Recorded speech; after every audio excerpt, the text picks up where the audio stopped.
Okay. Are you recording? Did you hit record? Yes. Are you positive? Yes, I did. I'm just really tired. From what? Are you I pregnant? don't even know. No. Very funny. You should probably fix yours too. What's wrong with my hair? Alright, let's wake up. What are you Hey! talking about? It looks great. Hard part's nice. Got my little messy comb over. It's only put so your long back before into it. Aaron falls down and hurts himself, and we're gonna have to run out of here. So I'm really shocked they're in the kids' corner. All right, we have 12 minutes. go. I forgot what we were talking about. Dieting at social events or around people who are not dieting. So we Yeah. put up a poll. This is what a lot of people wanted to hear about. So I'm not surprised. This is a very difficult situation to navigate through when you're dieting, whether you're in prep or just a lifestyle client that, you're just dieting for general health or, for your own goals. So this is definitely something that you have to plan ahead for because it's going to happen no matter what. There's holidays, birthdays, reunions, graduations, baby showers, weddings, wedding showers, My friend's in town. Friday night, Yeah. everything. What? Ah! Okay.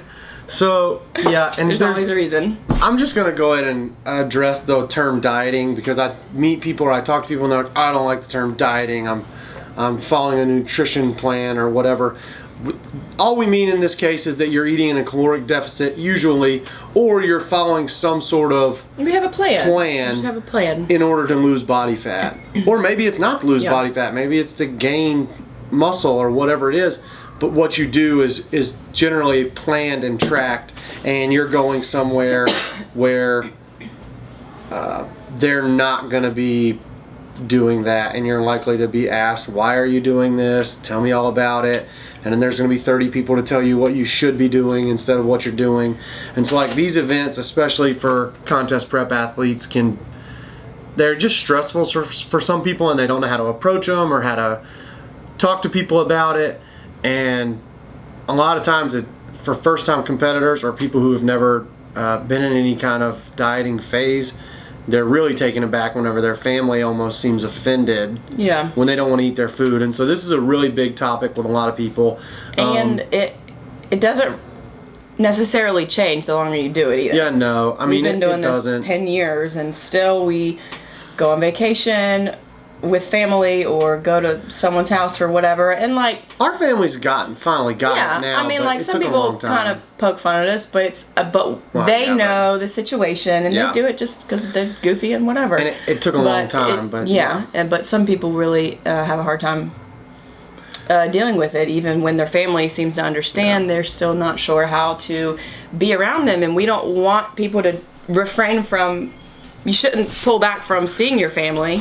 Yeah, so I'm actually You know? going to add this Okay. for people who are not dieting, but people who might have a family member who's dieting. This is probably a good time to talk about how you should address someone if Yeah. they're at your event and you're one of those people who's not, you don't live this lifestyle, but you just happen to be watching this video, or you have a friend or someone that shared it with you. How to talk to someone who's dieting without, offending them. And at the end of the day, like, it's all And how to just understand it better, because Yeah, it's that's it's really hard what to it needs to be. understand for some people Yeah. that aren't in the fitness lifestyle. So just so I don't forget, I'll put that in my notes. Yeah.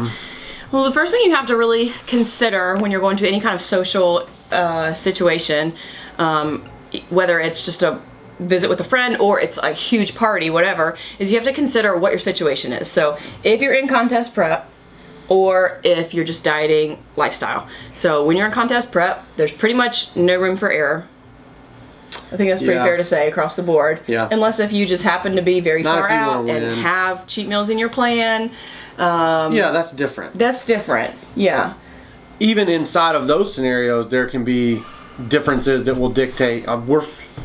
However many weeks out we are when we start a prep, 30 or 40 weeks out, we have a little more room for some flexibility and can get away with it, especially if you have your prep planned out. Yeah. But if you're less than 20 weeks out from a show, especially if you're not ahead of schedule, you don't have that room to go and do whatever you want.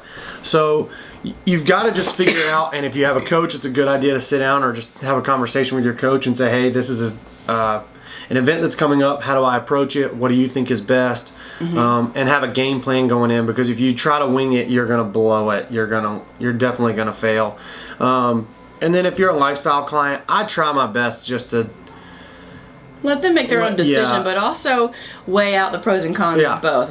If you stay on track, obviously you're that much closer to your goal, or if you are okay with pushing out, how long it might take you to get where you want to be. Right. And so that's one of the things that we're going to talk about in a minute. But before you even go to that, you also just have to be real with yourself. And you have to be like, how often do I find myself in these situations? Right. Because if you are the average person, COVID has shut this down a lot. But beforehand, you could find a reason to be out every week, twice a week, and it would be considered a social event. Oh, I have to go out. And I used to deal with this with clients.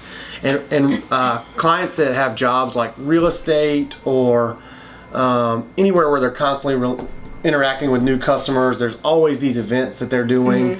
And it's constant. Oh, I have to be at this. Well, now my family has this, and my friend's in a wedding, and I have to go to this event. And that's fine, but you have to prioritize at which of these events, when you're going all the time, am I going to either eat off plan, or if I'm going to just take a different approach than what you normally would. And so you have to decide, how often are these events coming up, and am I making excuses to eat off of my plan? And 2, what are the repercussions going to be for when I do choose that? So you have to understand that whatever you decide to do, with the options that we're going to cover today, it's going to dictate how your progress continues. If it's going to slow down, if it's going to stay where it is, you might be able to view it as, hey, I took my food with me to this event, and it wasn't the most comfortable situation, but because of that, that's a victory where you've developed a little more self-discipline for the next time and the next time.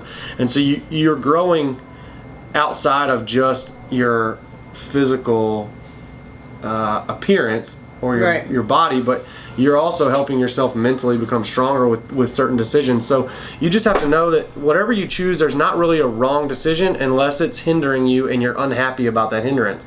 If you say, hey, I'm going to my family's big gathering this weekend and I'm going to eat off plan, and you eat off plan and then your weight goes up and it takes 2 or 3 weeks to come back down to normal, that's not a big deal as long as you're okay with that, and you're obviously not a contest prep athlete. Ready for that. Yeah, if you're mentally prepared, consider that and plan for it first, and that happens. Yeah, that's not a big deal. And I have clients that do that. They say, hey, I'm going to Florida for a week, and I'm going to track most of my food, but I'm going to eat 2 or 3 times while I'm down there, and I know I'm going to come back a few pounds heavier.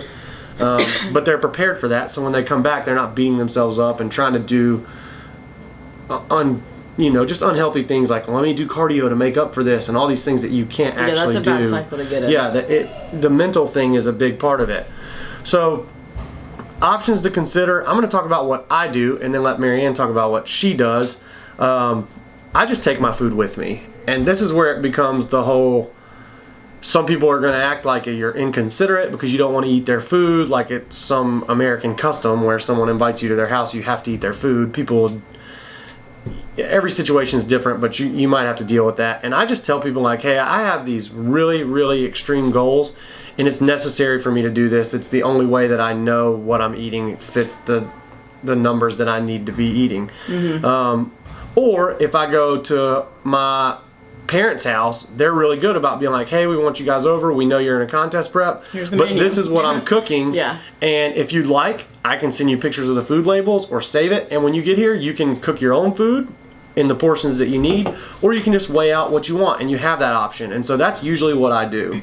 I did that at the beach last year with my family. And ways to make that less of like a huge ordeal and keeping you from being the center of the tension when you get there and everybody's like, what are you eating? Why are you eating that? Tell me about your plan. How do I do it? Just ask for a plate. And when no one's looking, walk into the kitchen and put your food on a plate and put it in the microwave. 90% of the time, you'll be sitting there eating and someone will be like, huh, you're eating different food than me. And because it's not in Tupperware, because it's not in a dish like that, people don't seem to be as off-put, I guess, by it. I went to a wedding. It was my very first prep ever. And I went to a wedding and I had my food in Tupperware in a purse. And it was like fancy wedding. Really fancy. So, and you had to like, you know, pick which dish you wanted on the wedding invitation stuff. So when I got my meal, I just passed it to my friend, and then they gave me a bed of lettuce for my salad, and I had my food, and I dumped it right on top, and nobody said anything. Nobody even knew. And that's an extreme situation where you're in a contest prep. Again, you have to do that, and that's fine. The only time where I would do the next option, which is what you seem to do, is if I'm going to like a restaurant. Just because sometimes restaurants, especially now, will give you some pushback about bringing food in. But I've just told people, hey, I'm on a very strict diet for whatever need it is. I've even told people I was part of a controlled study, so they would let me eat in the restaurant. But you know, if a restaurant's not okay with that, hey, okay, I'll eat out here in the car and then come in. So I'll let you talk a little bit about how you know, either eat before you go, or what if you don't at all. So like you said, if I know what they're gonna have, I will take my food scale with me and weigh it out there, and just kind of do it aside so no one says anything and nobody knows the difference. Or I will just eat before I go and plan my meals out through that day, so that way when I get there, as people are walking around with food, like, oh, have this, or don't you want something? Oh, I'm okay, I already ate. I'm not hungry. It's okay, because they're not gonna badger you for not being hungry. Like, that's okay. That seems to be less rude than bringing your own food in some people's eyes, whatever. But and then I'll just sip on a water or something while I'm there, and it doesn't really cause any attention. So usually that's what I do, is just bring or just eat something before I go.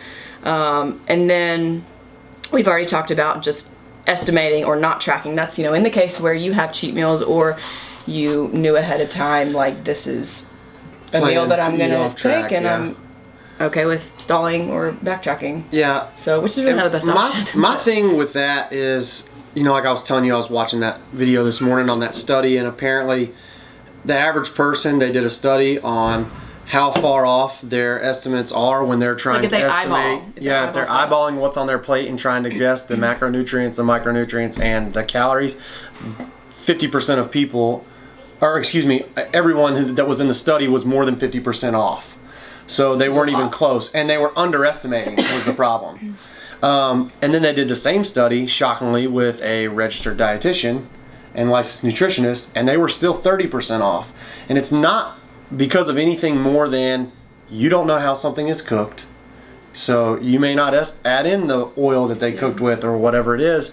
And so and it's hard to eyeball stuff. Even after weighing food for years, there are times where I get ready to put something on a scale and I'm like, I bet this is close, and I put it on and I'm like, wow, that's depressing, because that's not anywhere near close. I gotta take some of that out. And so that's kind of how you handle it. But I think the more important part of this needs to be how to talk to people. How you socially interact with people about it. And number one, you choose this. So this is and it's just like dieting. This is our decision. Whatever decision you go with, you choose it. So if somebody does give you a hard time, or someone is an a-hole about it, it's your decision. Yeah. Don't snap back at them. You can just politely say, hey, I understand. Or, hey, I don't understand, but I have a really big why, whatever your why might be, and this is really important to me, and this is me trying to do something good for myself. This is part of what I need to do for myself. Yeah. And generally people are not going to come at you, you know. Now, if you're like, my brothers gave me a really hard time about it for a long time, but they were just picking. You know, it was never anything really bad. And you're going to deal with some of that. But like, if another thing that will help you is if you let people know ahead of time. If you're going to an event and you know whoever's hosting the event or whatever, hey, just so you know, I'm still dieting, so I'm going to bring my food, or I'm going to eat before I come. And just let them know, like, I'm excited to celebrate with you. I'm excited to be with you guys. Yeah, but I'm gonna, just have my own food. Just because there is a fifth option, and this used to be my option, and that was just say, I'm not coming, because I don't want to deal with you guys. I'll see you in 6 months. And so what would happen is I would go into a contest prep, and I would send out a big group text to my family, and I would say, hey, just so you guys know, after this date, I will not be coming to any family gatherings, because I just don't want to be around people and deal with that. If it's like a covered dish style, make your own dish to bring for everyone else, and just know that it's exactly what you need for you for measure your out meal. your own weight. Yeah. I don't know about And that, so, yeah. and I don't advise telling. I don't like the idea of excluding yourself from events. I used to think, well, that's just tough, and that's part of being a bodybuilder. And they're at the end of the day, it is that. And once I get to like 4 to 6 weeks out, I do tell people like, hey, my energy's low. I'm not going to be around at these events, but I can't wait to celebrate with you guys after. But like, I also think you need to have life balance, and I think in the last year we've learned like you don't know when you might have the last opportunity to see someone. And so if your family's having a gathering, you shouldn't exclude yourself from that stuff because you're dieting unless you just know you have to, because you don't have the discipline to be around other foods. And that's honestly what it was for me when I first started competing was I couldn't go to an event where there was food because I didn't have the self-discipline yet to stay out of the food.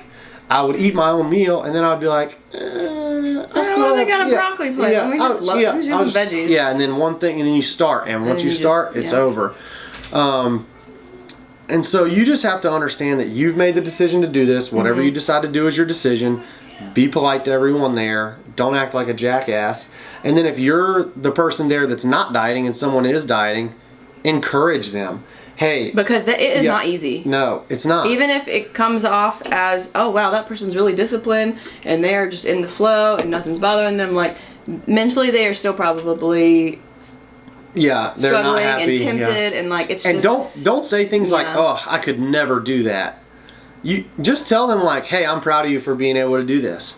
You know, and if I can support you or whatever, let me know. And my stepmom and that alone and my mom, is really nice to hear. Yeah, London, my stepmom and my mom, they are really good about that. When we go to their house when I'm dieting, it's, hey, what can you do today? What can you not do? And let's make sure I don't put something in your face. Yeah.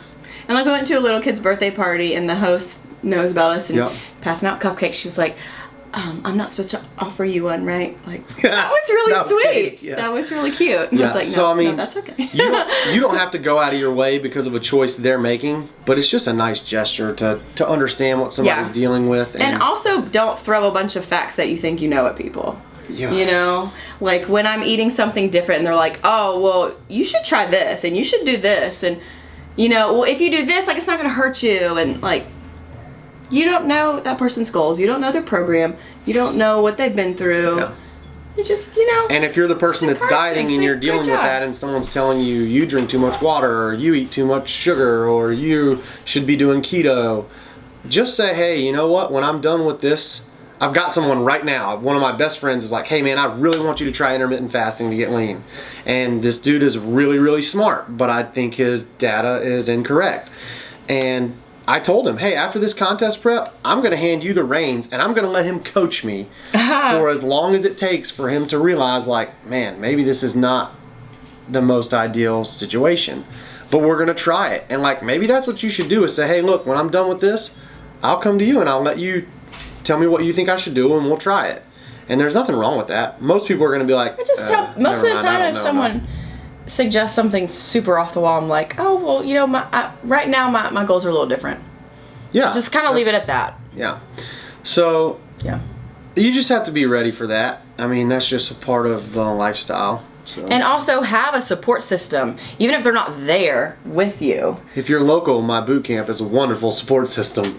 That's very true. It's nothing but people going through this together. Yeah, because I've had people, you know, friends or clients or whatever, maybe they're in a situation where people are really like badgering them, or even just I have tons of people that go to work and there's tons of like donuts and snacks from referrals and, you know, whatever else in their office, and they just need to walk away and text me like, it's a hard day, I'm struggling, you know, whatever. Yep. And like, so it's nice to have a friend or a coach or whoever just kind of be in your corner, even if they're not there with you, to kind of lift you up. Yeah. So don't forget to remind someone if they're like, man, I really want one of those donuts. Be like, yeah, but do you really want second or third place? And they will. I mean, that comes off kind of like edgy, but it's also that's hard. People need to hear that. Yeah, Julie did that to me. Really? What? At Opaz. I was like, those strawberries look really good, and she was like, yeah, I bet they don't feel good when you get third or fourth place. And I was like, yeah, you're right. But that is the alternative. Really. So. Anyway, so on the flip side of things, you know, not just when you're at social events, you know, people are also tempted just to cheat on their diet because they have cravings around them all the time. They may not even be around other people. So I That's think next week, next week we're going video. to talk about like sticking to the plan, and you know what cheating on your plan can do to you psychologically, and how to recover from that, and how to just better execute the plan to get to your goals. So we'll be talking about that next week. Yeah. Yeah, I think that's it. I normally do a key takeaway, but for this, there's not hard key takeaways. Just take extreme ownership of your actions for whatever you choose. When you go to these things, you have to be responsible. I couldn't be for on the plan decision. because they didn't have the food that I needed. That's your fault. Twisted Tea. Do you remember that? There was no water anywhere at the Twisted Tea event, Jeff. Oh. So you take responsibility for your actions, and you know that is what it is. And if somebody's giving you a hard time, they're giving you a hard time because you chose to do this. So you just deal with it, suck it up, and be polite, be respectful. And then I guess the number one thing is you need to make a plan before you go. So either take your food, don't take your food, eat it before you go, weigh what's there. Whatever you're gonna do, don't be like, oh, just kind of decide when I get there. You need to know that's a it. bad plan. Yeah, you need to know ahead of time, and you should probably go ahead and take all of your meals for the day with you that day in the event that you get stuck there. You're there longer. Because then you start looking for an excuse of like, oh well, I could probably write this in, and it just becomes a mess. So I think that's pretty much it. Yep. You have anything to add? No, that's great. That was probably longer than 12 minutes. It was way longer than 12 minutes. Don't you have a client? Wait. It's Ashley. She loves me. She'll be okay. We should have brought her in as a guest speaker. Oh, yeah. We should start doing guest speakers. I have a That'd be few people that fun. want to talk, and I've got some topics I want to talk about with them. So Cool. All right.